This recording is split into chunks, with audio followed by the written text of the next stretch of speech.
السلام علیکم ورحمۃ اللہ. چونکہ مجھے آدھے سفر ہے اس لیے میں سلام پیش کر دیتا ہوں. السلام علیکم. رکھیں, جانے کا ماحول نہ بنائیں. ہم سب کے بڑے, ہم سب کے پیر و مرشد جناب حضرت مولانا شاہ سید بلال حسین صاحب تشریف لا رہے ہیں. یہ ہمارے مہمان نظام, ان کے یہ جانے کا پروگرام ہے. آپ حضرات تشریف رکھیں. آپ حضرات اگر اٹھ جائیں گے نظام تھوڑا سا آگے پیچھے ہو جائے گا, تبھی حضرات تشریف رکھیں. اور ہمارے حضرت مولانا فرما رہے ہیں کہ جو بچوں کی حوصلہ افزائی کرنا چاہ رہے ہیں وہ حوصلہ افزائی فرما دیں.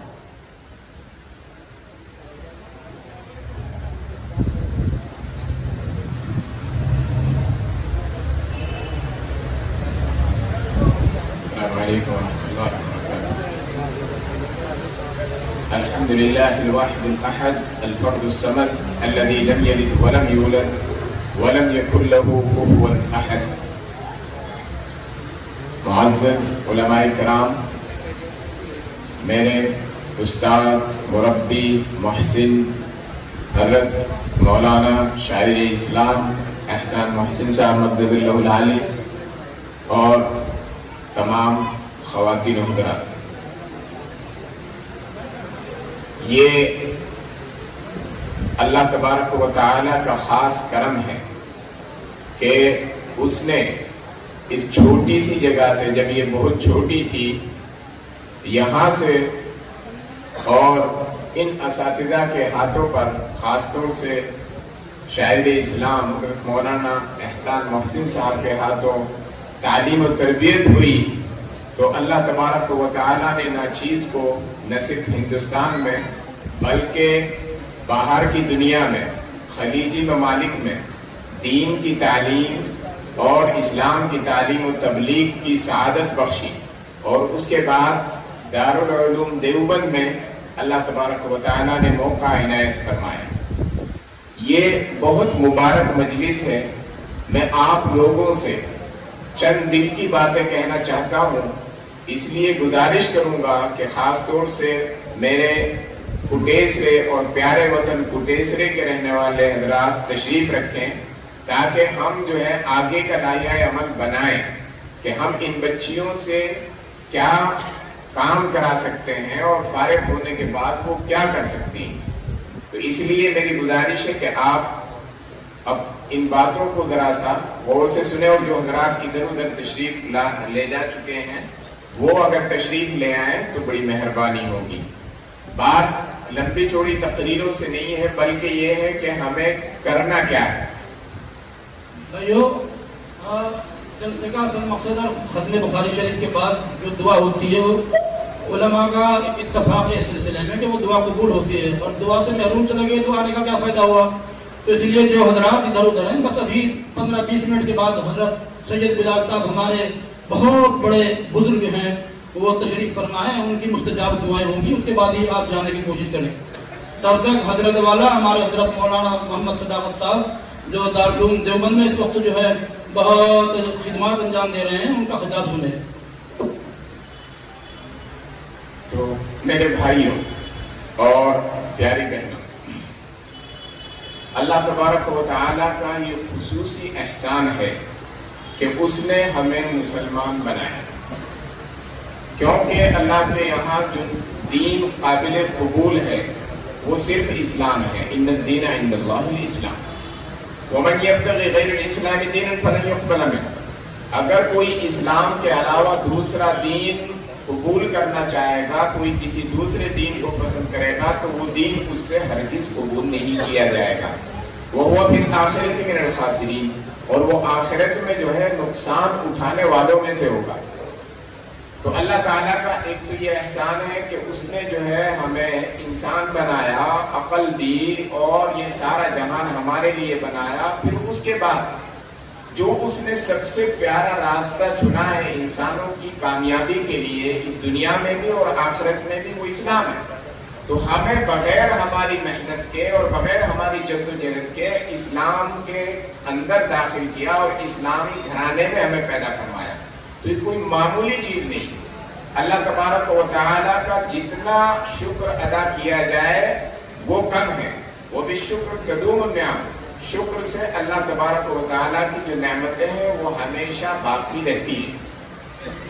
پھر اللہ تعالیٰ نے ہمیں، اور خاص طور سے وہ طلباء اور طالبات کہ جنہوں نے بخاری ختم کی ہے اور جنہوں نے دین اسلام کی تعلیم حاصل کی ہے، تو یہ بھی ایک بڑی سعادت کی، خوش نصیبی کی بات ہے کہ اللہ تعالیٰ نے یہ ان کو نصیب عطا کیا کہ وہ نہ صرف ان لوگوں میں سے کہ جو مسلمان ایمان لائے ان میں سے ہیں، بلکہ ان میں سے ہیں کہ جن کا کام بہترین کام ہے۔ خیرکم من تعلم القرآن وعلمہ، تم میں بہترین شخص وہ ہے کہ جو قرآن کو سیکھے اور سکھائے، اور پھر قرآن کو سیکھنا سکھانا اور دین اسلام کو سیکھنا سکھانا اور اس کی دعوت و تبلیغ کرنا،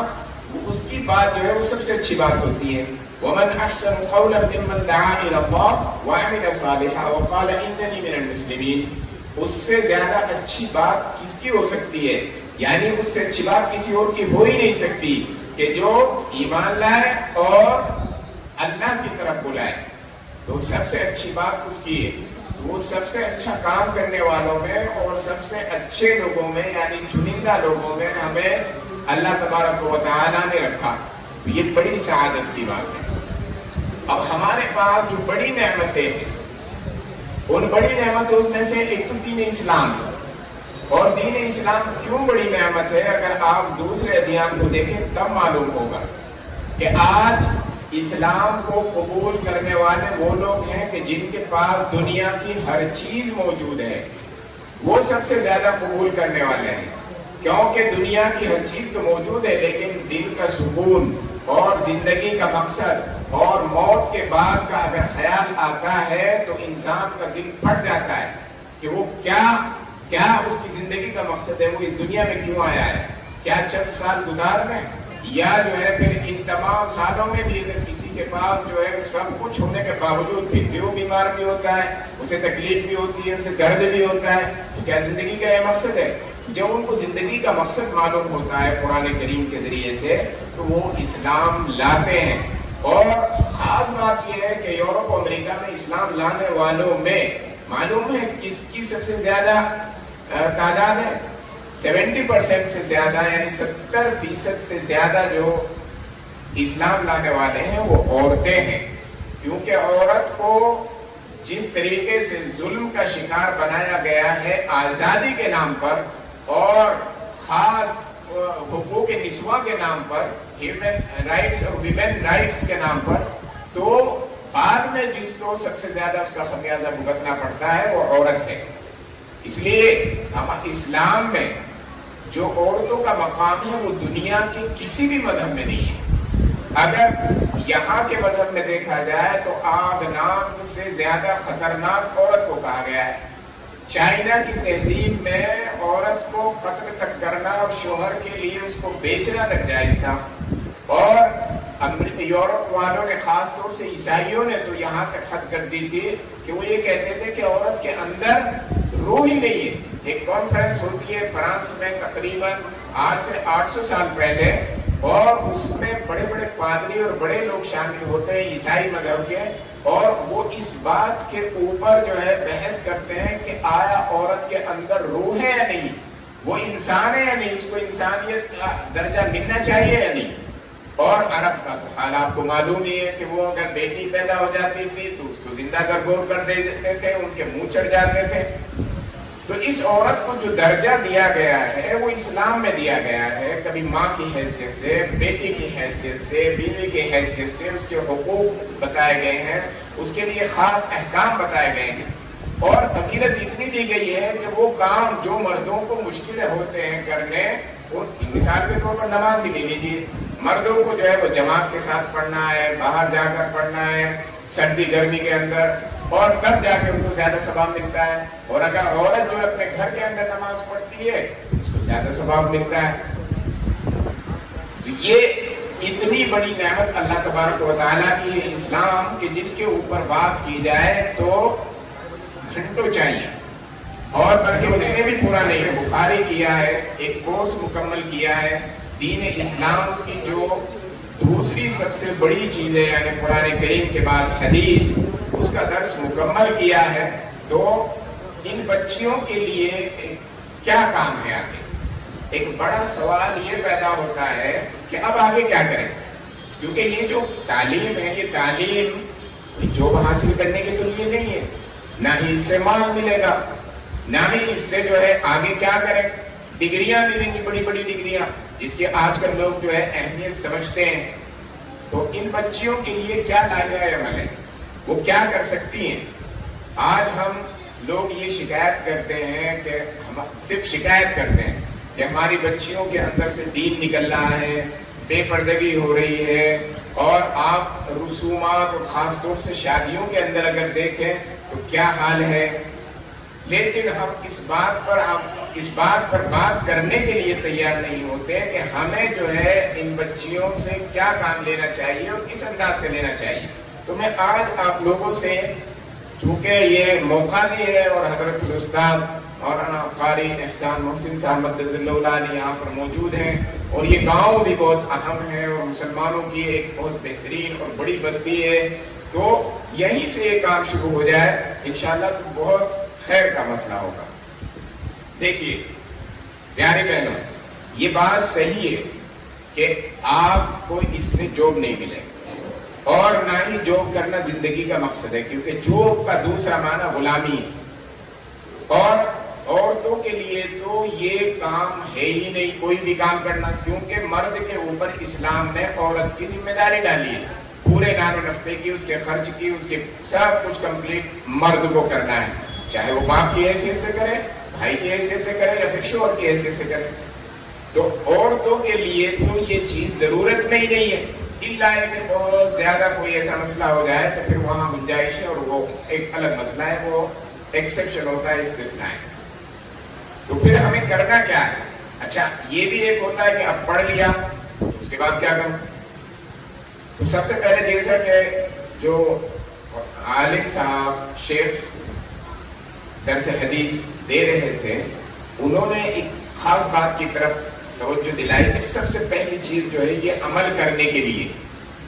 کیونکہ قو انفسکم واہلیکم نارا، سب سے پہلے اپنے آپ کو اور اپنے اہل کو، اپنے خاندان والوں کو آگ سے بچانا ہے، تو جہنم سے بچانا ہے، جنت حاصل کرنا ہے۔ تو دین اسلام کو جاننا سب سے پہلے تو اپنے لیے، اپنے اس دین کے اوپر عمل کرنے کے لیے۔ اس کے بعد جو ہے یہ ہے کہ جو بڑی فضیلت کا مسئلہ ہے وہ جب انسان دعوت کے لیے بلائے دوسروں کو، کیونکہ یہ امت دعوت ہے، دعوت کا مطلب ہے بلانا اسلام کی طرف، اچھائی کی طرف، سچائی کی طرف۔ وَلْتَكُن مِّنكُمْ أُمَّةٌ يَدْعُونَ إِلَى الْخَيْرِ، تم میں سے ایک امت، ایک قوم، پوری کی پوری ایک جماعت ایسی ہونی چاہیے جو خیر کی طرف بلائے اور بھلائی کا حکم کرے اور برائی سے روکے۔ تو یہ کام جو ہے سب سے اہم ہے ان لوگوں کا کہ جو دین کی تعلیم اور دین کا علم حاصل کرتے ہیں۔ اب عورتیں کیسے بلائیں؟ چونکہ معاملہ بچیوں کا ہے تو ایک بہت النساء شقائق الرجال، تقریباً جو عورتیں ہیں وہ آدھی آدھی ہیں، اور جیسا حکم مردوں کو ہے وہی حکم عورتوں کو بھی ہے، کیونکہ عورتوں کے لیے کچھ خاص احکام ہیں، اس کے علاوہ سارے حکم وہی ہیں کہ جن چیزوں پر جنت کا وعدہ مردوں سے کیا گیا ہے انہی چیزوں پر جنت کا وعدہ عورتوں سے کیا گیا ہے۔ من عمل صالحا منکم من ذکر او انثی وهو مؤمن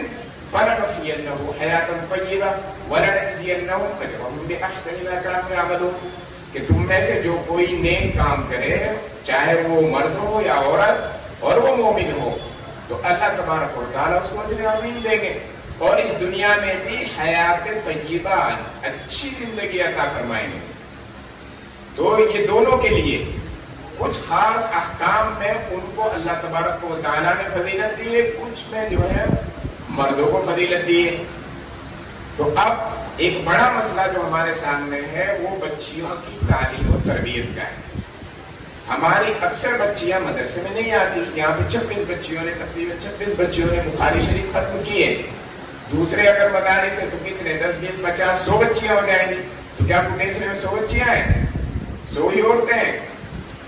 تو ان تمام کی ذمہ داری دین اسلام کو سکھانے کی کن پر آتی ہے؟ ظاہر ہے کہ ہمارے پاس ابھی مسجدوں میں بھی آنے کا کوئی ایسا انتظام نہیں کہ میں مسجدوں میں سیکھ رہی ہوں، ساری عورتیں مدرسے میں بھی نہیں آ سکتی، اور جو اسکول میں جاتی ہیں تو اسکول والوں کے پاس افسوس کے ساتھ یہ کہنا پڑتا ہے کہ وہ دین اسلام سکھانے کا اور خاص طور سے عملی اسلام سکھانے کی کوئی گنجائش نہیں۔ تو اس سلسلے میں چند گزارشات یہ ہیں کہ ہم کیسے جو ہے اپنی بچیوں کو دین کی خدمت پر اور دین کی دعوت پر لگا سکتے ہیں، اور خاص طور سے ان بچیوں کو کہ جنہوں نے دین اسلام کے ایک عظیم علم کو حاصل کیا ہے۔ دیکھیے ہمارے پاس جو ہے ہماری بچیاں جو فارغ ہوتی ہیں تو ان کے پاس 3 4 سال 5 سال کا وقت ہوتا ہے شادی تک، تو بچیاں گھروں میں خاص طور سے یا تو اپنے گھر میں حلقات قائم کریں، چھوٹے بچے اور بچیوں کے، پہلے تو چھوٹے بچے اور بچیوں کو پڑھائیں اور دین اسلام کی تعلیم دیں، چاہے شام میں ہو، جو بچے اسکول جانے والے ہیں ان کو شام میں پڑھایا جا سکتا ہے۔ دوسرے، جو بچیاں اسکول جاتی ہیں ان بچیوں کے لیے خاص طور سے سنڈے میں وہ ایک حلقہ لگایا جائے اسی جگہ پر جہاں پر یہ حلقے ہوں، تاکہ وہ اتوار کے دن ان بچیوں کو دین کی تعلیم دیں اور تربیت دیں اور ان کو قرآن کریم اور حدیث پڑھنا سکھائیں، کیونکہ قرآن کا مقصد بھی سمجھنا اور سمجھانا ہے اور اس کے احکام کیا ہیں، اور حدیث میں تو ہمارے پاس پوری زندگی کا نچوڑ موجود ہے، تمام چیزیں موجود ہیں۔ تو اللہ والیوں کی اس میں جو ہے کہانیاں سنائیں اور نیک عورتوں کی کہانیاں سنائیں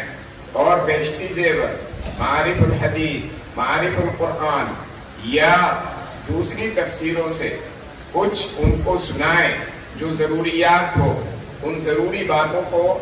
عورتوں کو سنائیں۔ پریکٹیکل اسلام جو ہے، یعنی جیسے کیسے وضو کرنا ہے، نماز کیسے پڑھنی ہے، جو دوسرے عورتوں کے خصوصی احکام ہیں ان احکام کو دیا جائے، تو یہ ان چھوٹے چھوٹے حلقوں سے یہ ہو سکتا ہے کہ پورے گاؤں کی، یہ گاؤں نہیں ہے یہ قصبہ ہے، پورے گاؤں کی بچیاں اور عورتیں دین کی تعلیم، ضروری تعلیم حاصل کر سکتی ہیں، اور جب ان کو دین کی تعلیم ہوگی اور دین کی اہمیت معلوم ہوگی اور ان صحابیات کے قصے معلوم ہوں گے کہ جنہوں نے اس دنیا میں کتنے عظیم کارنامے انجام دیے ہیں، یہاں تک کہ عورتوں میں، ہماری عورتوں میں اسلام کے ساتھ رہتے ہوئے، پردے کے ساتھ رہتے ہوئے محدثات بھی ہیں جنہوں نے حدیثیں بیان کی ہیں، اور سائنٹسٹ بھی ہیں جنہوں نے سائنس کا علم، فاطمہ اسکندری بھی ہے، اور اس کے علاوہ ایسی عورتیں ہیں اسلام میں کہ جنہوں نے یونیورسٹیاں قائم کی ہیں، اسلامک یونیورسٹیاں، تو ان سب کے جب اس سے معلوم ہوں گے تو ان کو حوصلہ ہوگا، اور وہ کیونکہ جس کے بارے میں انسان کو معلوم ہوتا ہے، چاہے وہ برے لوگ ہوں، بروں کے بارے میں بھی اگر معلوم ہوتا ہے وہ اچھے طریقے سے بتایا جاتا ہے، جیسے کہ آج کل فلم والوں کی، ناچنے گانے والوں کی کہانیاں اور یہ تمام چیزیں ان کو سکھائی جاتی ہیں، بتائی جاتی ہیں، سوشل میڈیا کے ذریعے سے آتی ہیں، تو کہیں نہ کہیں دل میں ان کی عظمت اور بڑائی آ جاتی ہے۔ اور ہم اگر جو عظیم لوگ ہیں، جو بڑے لوگ ہیں، جو عظیم عورتیں ہیں، جو اسلام کی ایسی عورتیں جنہوں نے قربانیاں دی ہیں اور صحابہ کے قصے اور انبیاء کے قصے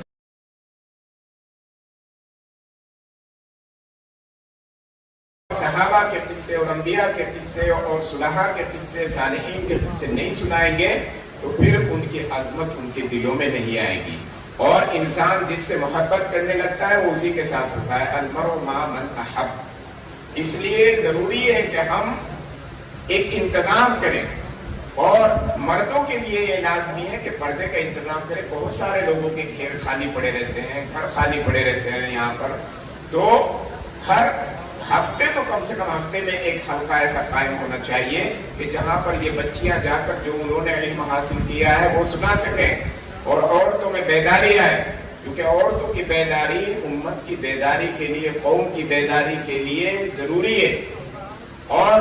صحیح بات یہ ہے، بلکہ ہم نے یہ دیکھا ہے کہ اگر عورتوں سے خرافات اور رسوم اور بدعات ختم ہو جاتی ہیں، جیسا کہ اگر تھانوی کی کتابوں سے اور ہمارے علماء اور اکابرین کی کتابوں سے اس علاقے میں خاص طور سے ہوئی ہیں، تو پھر ان کا اثر جو ہے مردوں کے اوپر بھی پڑتا ہے.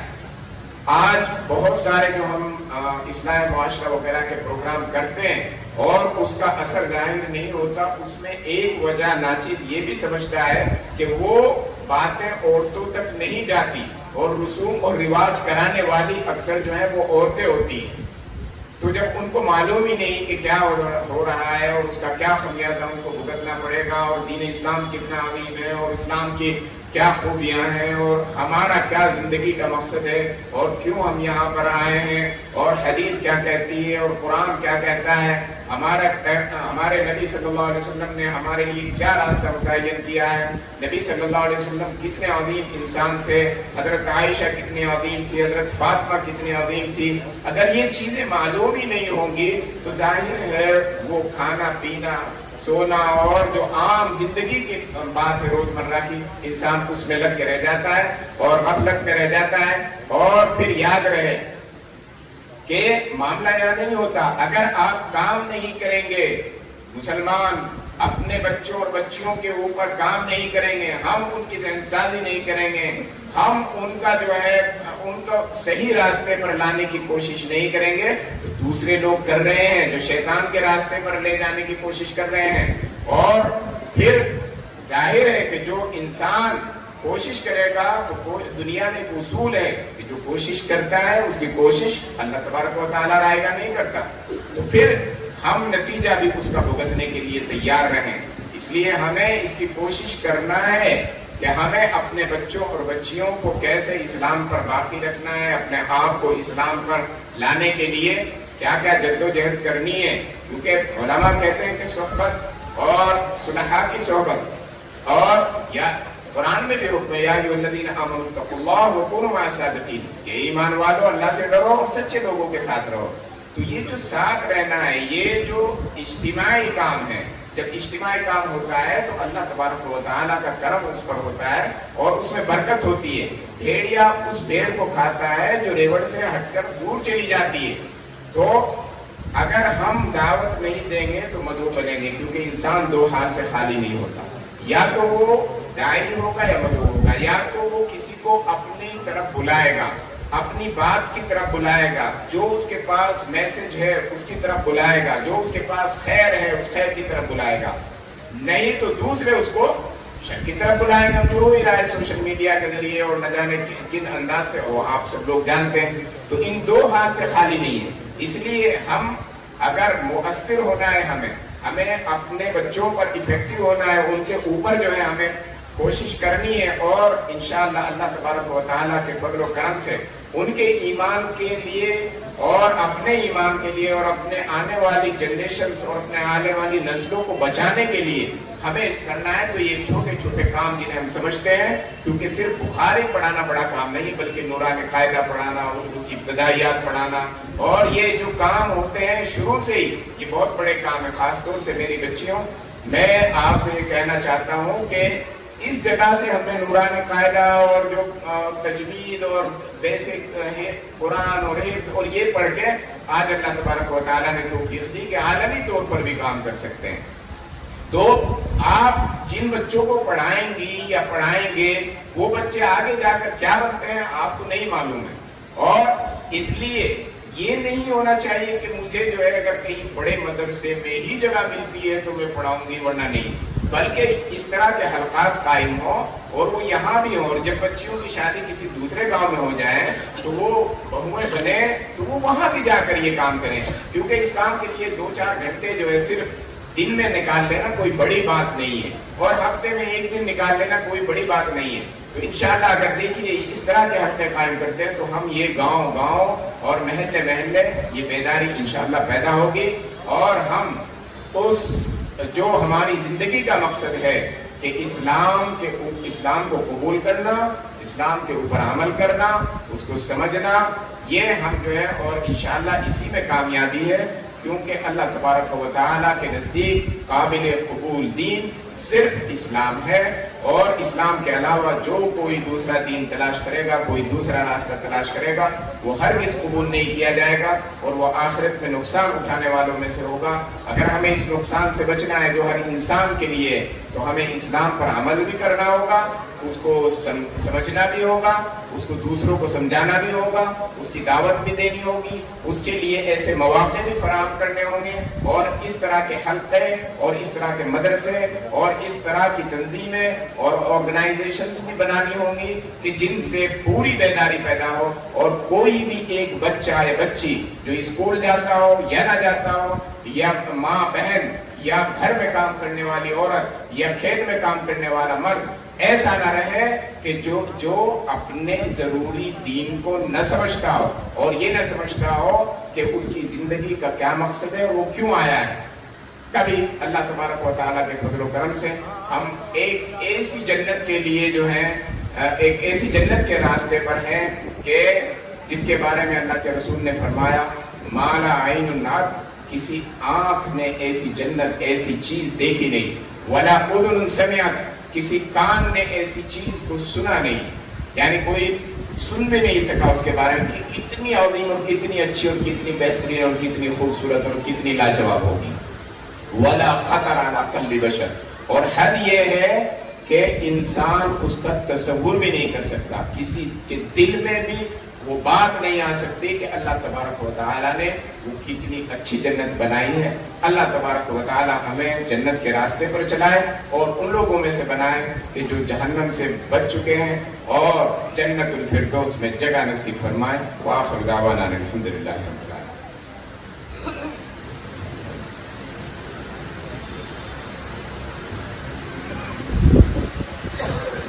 حضرات،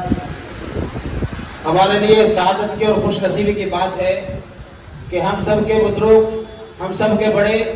میرے پیر و مرشد، میرے شیخ، میرے حضرت جناب حضرت مولانا شاہ سید بلال حسین صاحب تھانوی دامت برکاتہم العالیہ تشریف فرما ہے۔ حضرت ہی کی دعا پر مجلس کا اختتام ہوگا۔ دعا سے پہلے حضرت والا اپنے قیمتی نصیحتوں سے ہم سب کو محسوس فرمائیں گے۔ جی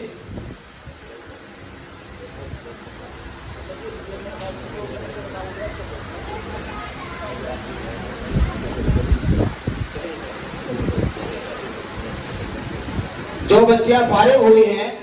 یہ 26 بچیاں ہیں جن کو ابھی درس حدیث حضرت شیخ محمد حنیف صاحب نے دیا ہے اور بخاری شریف کی تکمیل کرائی ہے۔ ان کے گھر والے، ان کے والد یا ان کے بھائی یا ان کے اور رشتہ دار اگر یہاں پر جلسہ گاہ میں نہیں ہیں اور میری آواز کو سن رہے ہیں کہ جن کی بچیاں فارغ ہو رہی ہیں